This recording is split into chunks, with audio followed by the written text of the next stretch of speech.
and I found a 12% smoking rate, which was 6 times that of California. I was like, why is there such a big difference? Hi everyone, welcome to Like Keeper. This is Shelly. This is Flora. And today we have invited another high school speaker in TEDx San Marino event. She has not only founded a nonprofit which has employed millions of people, and also she was the captain of speech and debate team of her high school. It's a pleasure to invite our second speaker, Lisa Lu. Yay! Oh, thank you. So Lisa, please do some self-introduction. Okay, my name is Lisa Lu, and I'm a senior at San Marino High School. I think throughout my high school career, I have 3 defining keywords. One is tobacco control. As Shelly mentioned, I founded a nonprofit called International Youth Tobacco Control, and we do a lot of educational legislative work. And I think a second defining factor is public speaking, as she introduced, speech and debate, mock trial, and a lot of advocacy work in the city halls, California Senate, and Congress as well.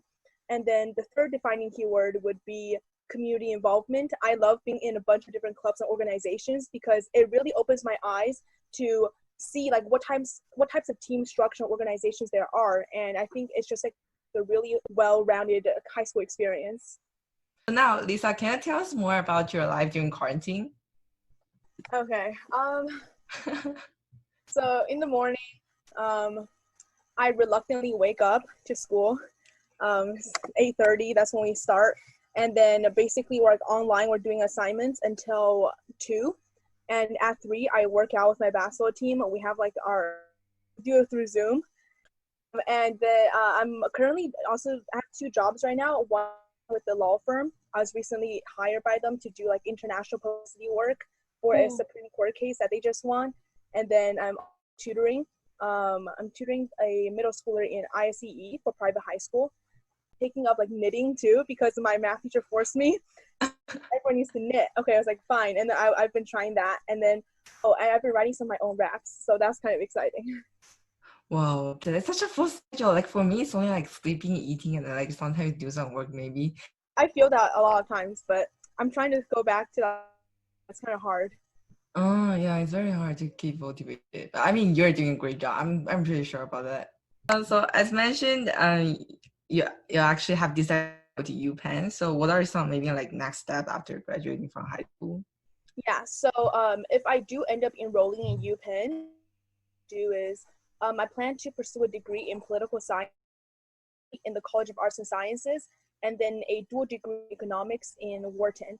And I'm very interested in some the residential programs. The one I applied for is policy, politics, and social change because of my involvement in advocacy work. And my goal in my first year, if I go to UPenn, if I go to any college, to 10 more countries. Sounds so exciting. Yeah. Yeah, I'm very excited. It's a whole different world. I feel college. No, it's you're going another different state, and you're gonna know for sure both amazing people, and some of you are becoming your friends. Go to think about it. Whoa. Yeah, I'm so excited. I knew I want to go to the East Coast because then it's just so different from California. So I'm super excited for the location wise as well. Yeah, because you're gonna see a lot of different cultures, different peoples, and the experience a completely different life. Yes, exactly. So what's your vision for yourself maybe for the next 10 years? Because you just told us your vision for yourself in the next years. Yeah, so I kind of had this idea when I was 8. I want to be a lawyer. And I think through high school more, especially in sophomore year, since I do speech and debate, I was researching a topic about the criminal justice system. And I found out that a lot of innocent defendants, they plead guilty because they don't have money to hire lawyers, and they're afraid that if they go by public defenders, they're not going to get good trial advocacy. So a lot of people who are innocent, they end up going to jail. And that's what kind of infuriated me at that moment, because it's justice shouldn't be dependent on your social status or your wealth.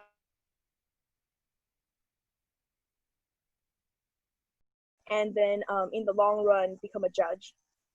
And yeah, we definitely were so proud of you for doing so much work and staying very motivated.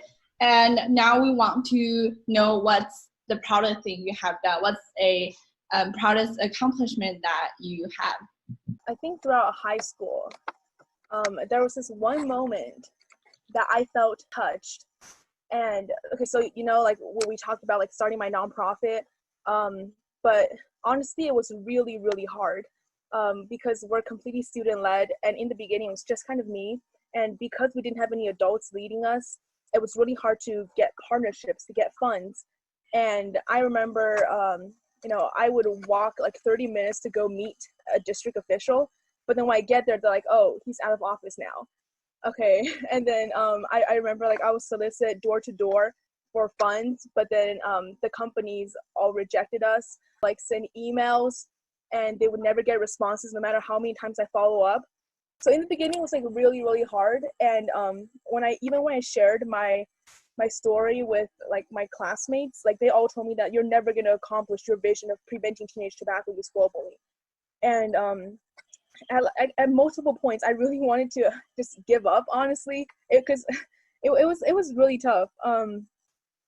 But I think that one life-changing moment was we put together this educational activity, my members and I, and it wasn't like too big because we didn't really have that many resources, but like we're each putting in our time and we're getting the supplies and lesson plans that we were preparing. And then we did it in with this school because they had an exchange program with 36 kids from China. And after the educational activity, one kid came up to me and he's like, "Can I say something?" I was like, "Okay." It was like totally unexpected. And he was like, "I would have never learned about the harms of tobacco if it wasn't for this activity. And I would go home and educate my dad, who's a heavy smoker, to quit." And that moment was like, wow, like that made me feel like I changed someone's life, and that's just such a wonderful feeling. Like you don't get it from getting awards or like achieving something yourself. It's when you see the impact that you made on someone else's life. And that's what kept me going, and eventually do this for the nonprofit. But that moment like made me realize the joy you derive from service, and that's why I continue on either in tobacco control or other aspects of high school. I think it's such an amazing thing you were able to do so much as a high school student. And I'm just really curious, what has been the motivation that keep you going? For high school, for my nonprofit? Yeah, for a nonprofit. Yeah, so I began my nonprofit. I actually started as my Go to War project for Girl Scouts. And then my mom, she's a cardiologist, and she's the one who introduced me to this global problem, teenage smoking. And at first, I actually wasn't that interested at first because I wanted to be a lawyer, and tobacco control just seemed nothing correlated to what I wanted to do. But my mind changed when I actually went back to China during the spring break of my freshman year, and I surveyed 857 students in 5 schools across 3 cities. That's when I found a 12% smoking rate, which was 6 times that of California. And I was like, wow, like, how is that possible? So then I was dining one night, and 2 adults in the table next to us, they just pulled out their cigarettes and started smoking. And no employee did anything to stop them. And I think that made me realize how normalized it is a culture in China, or in many other countries. Like I saw on the news that this Indonesian toddler, he's 2 years old, but he smokes 40 cigarettes a day. Like, yeah, I realized how the lack of legislative regulation and the lack of educational awareness in different countries are causing, this culture that's victimizing my generation. So that's when I felt like I needed to do something about it, and founded the nonprofit. Yeah. But then later on, as I said, it was like I started losing motivation, but the story of the little boy who testified that our activities what made him realize the harms, like that's what pushed me even until this day. I think it's really amazing that you have so much advocating this issue during your high school, just as a high school student. What has been the motivation that kept you going for, doing this nonprofit advocacy work? Yeah, so this stemmed from my Girl Scout Go to War project. So I was thinking, okay, what should I do for this project? And then my mom, she's a cardiologist, and she was the one who introduced me to this global problem of teenage smoking. And to be honest, like at first I wasn't that interested because it had nothing to do with like being a lawyer or like the legal field. So I was kind of like, okay, but then my mind changed when I went back to China the spring break of my freshman year, and I surveyed 857 students across 3 cities in 5 schools, and I found a 12% smoking rate, which was 6 times that of California. And I was very confused. I was like, why is there such a big difference? And one night when I was dining with my family in a restaurant, and I saw 2 people in the table next to us. They just pulled out the cigarettes and started smoking. And everyone seemed like no one seemed to care. And the employees didn't take them out, right? Because like in California, you can't smoke in public. And that just made me realize how normalized culture is. And when I see stories on the news, like an Indonesian toddler smoking 40 cigarettes a day, because when he was one year old, he's been picking up cigarette butts from the streets. And that made me realize how the lack of legislative regulation and the lack of educational awareness are creating this normalized culture that is victimizing my generation. And that's when I felt that I needed to do something about it. And I founded my nonprofit. And from there on, like after, as I said, there were lots of hardships as well. But then the testimony of the little boy, that's what kept me going until this day. I'm pretty sure your efforts was totally worth it because your education on tobacco control had influenced so many teenagers. And I heard that even the Senator Jerry Hill invited you to speak with him. Can you tell us your experience about that? Yeah, so that one wasn't actually a very smooth experience because, so as I said, it was like at the emails, all the emails like I sent out, they weren't getting responses. But after I emailed this organization called California Youth Advocacy Network for the 4th time, they actually responded to me and they connected us to the California Senate. And the Senate Health Committee, Senator Jerry Hill, they reached out and they invited us to speak at the press conference and testify at the hearing for SB 38, which would ban flavored tobacco products across California. And at that time, I was actually very hesitant on whether we should go or not, because we didn't have money, which means that we couldn't afford plane tickets and we couldn't rent hotels. So it would be like really hard to travel to Sacramento from LA. But what I decided ultimately is that, we need an opportunity. And if we're not given opportunities, we need to create them ourselves. So we decided to create the opportunity we left at 2 a.m. in the morning. We drove 12 hours to Sacramento to get there. I was right when the press conference started. But really that was a turning point because after these tobacco control professionals, they saw like how much IYPC cared. They saw like our public speaking and our advocacy and our passion. They all started reaching out to us and they wanted to collaborate. So like that was a huge turning point from like no partnerships to everyone wants to partner. And from there, we started collaborating with the American Heart Association, with the LA County Health Department, and we're able to initiate our Be Smart, Don't Start series that we initiated in San Marino and Rosemead, and we're hoping to do it in more cities as well. Yes, I think this is definitely a really amazing and impressive experience for you and also for your teammates. And do you have any tips for other high schoolers to stay motivated and just as hardworking as you? I think for everything we do, there needs to be a vision. And this vision, you must believe in it more than anyone else. Because I think it's so easy to face discouragement. And these discouragement, they can make us feel unconfident and make us want to give up. But now after these 4 years of high school, I realized that, discouragement, that's just when someone can't imagine the impacts that your project will exhibit because it's so grand. But if you continue to believe in this project and you take small steps to build these staircases, then eventually when you have your finished building, then these people will believe in you because they can see it.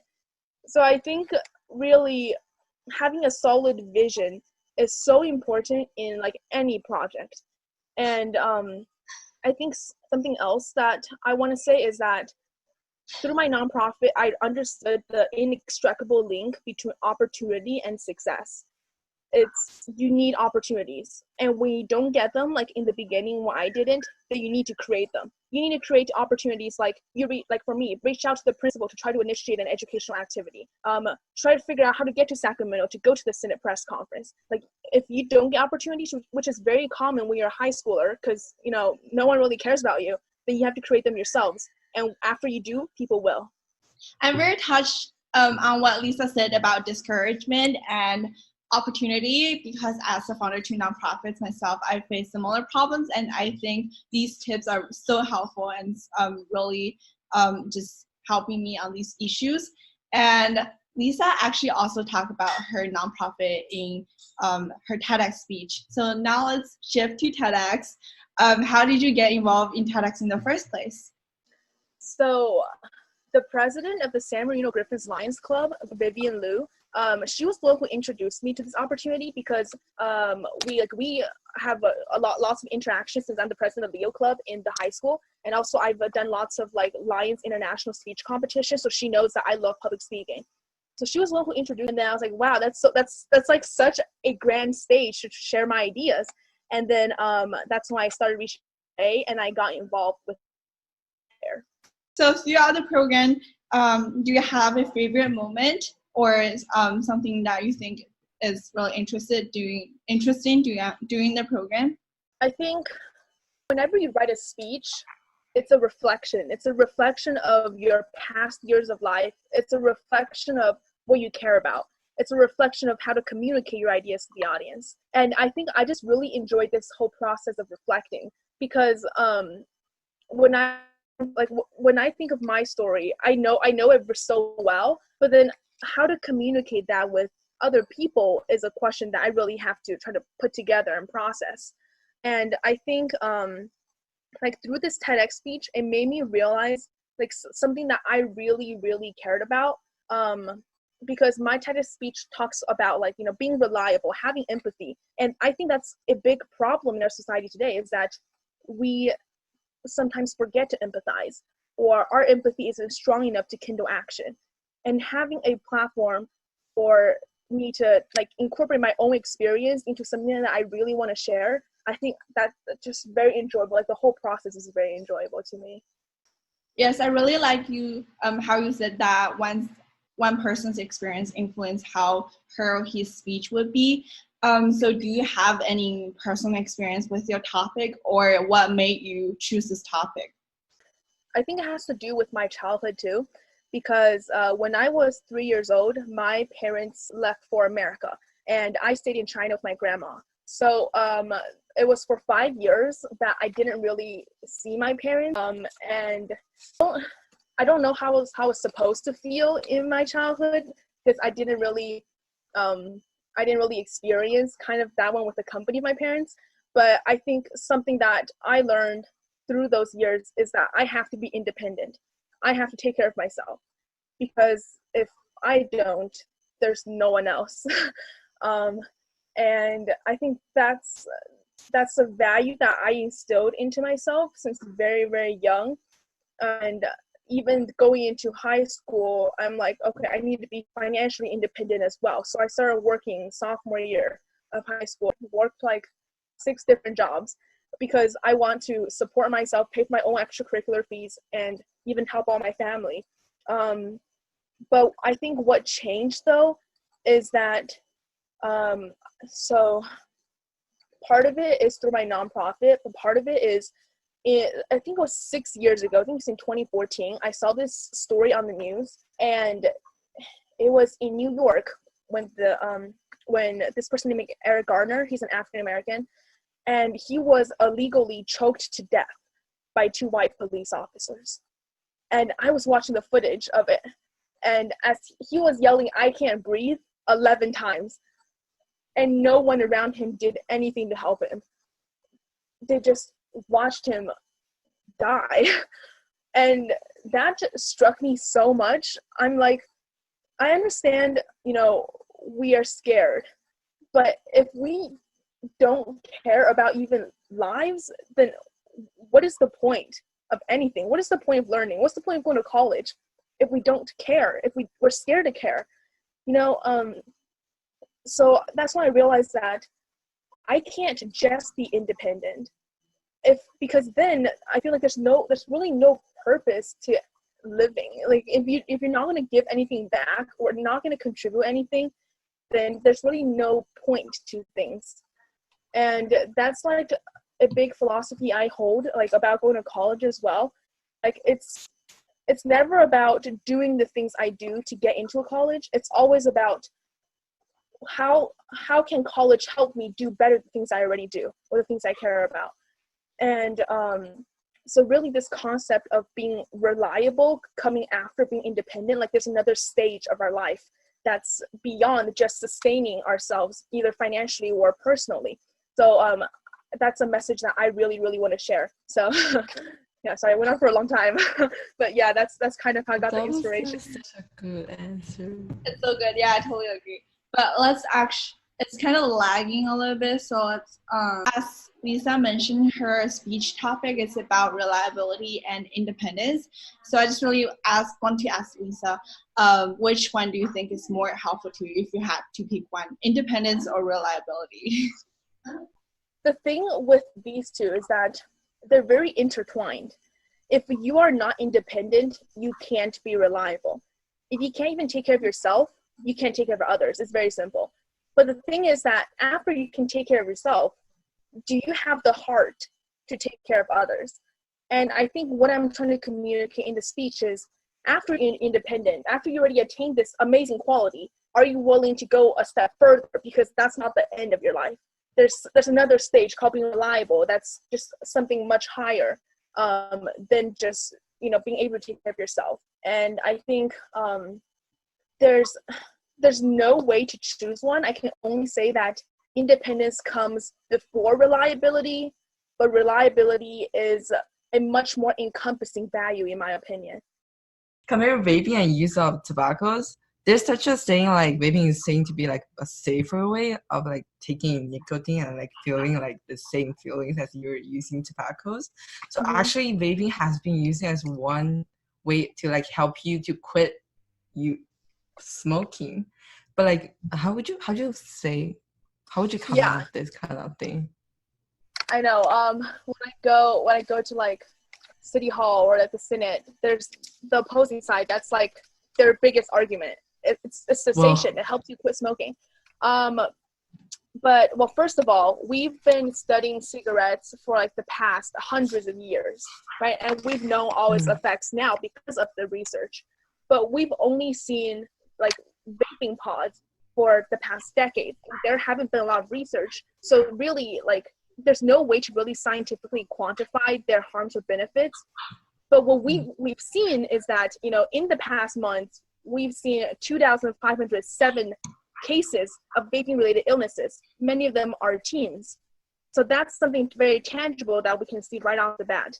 But secondly is that in terms of cessation, I don't know like if it actually works for adults, but what I do know is that 80% of teenagers who use a tobacco product, they started with vaping, which means that vaping is actually a starting point, is a transition into smoking cigarettes, because now there's more nicotine in cigarettes, right? So from my perspective, from like the field I work in, which is youth prevention, what I can confidently say is that the way that this is marketed, such as like the colorful designs, the candy association, that's enticing a whole generation of youth to start getting addicted to nicotine because of vape pods, and then transition to something much worse like cigarettes. So in that scenario, I don't think it's cessation. I think it's a starting point.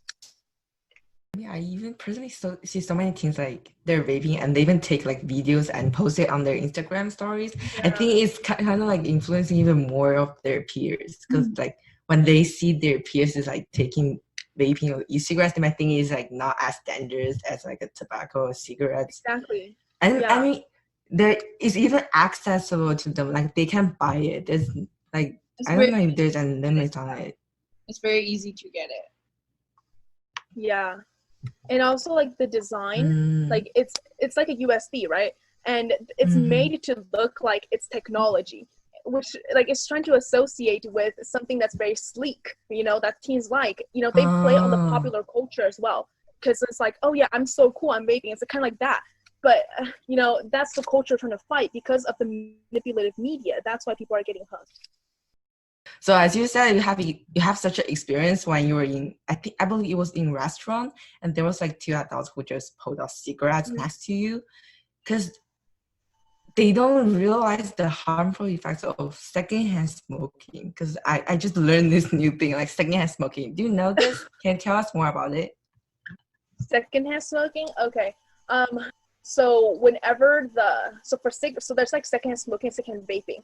So for smoking, it's like, you know, whenever the smoke comes out, that's not harmless. It's not just what you smoke and that's harmless. What comes out, it's also harmless, not just to the environment, but also to potentially another human being.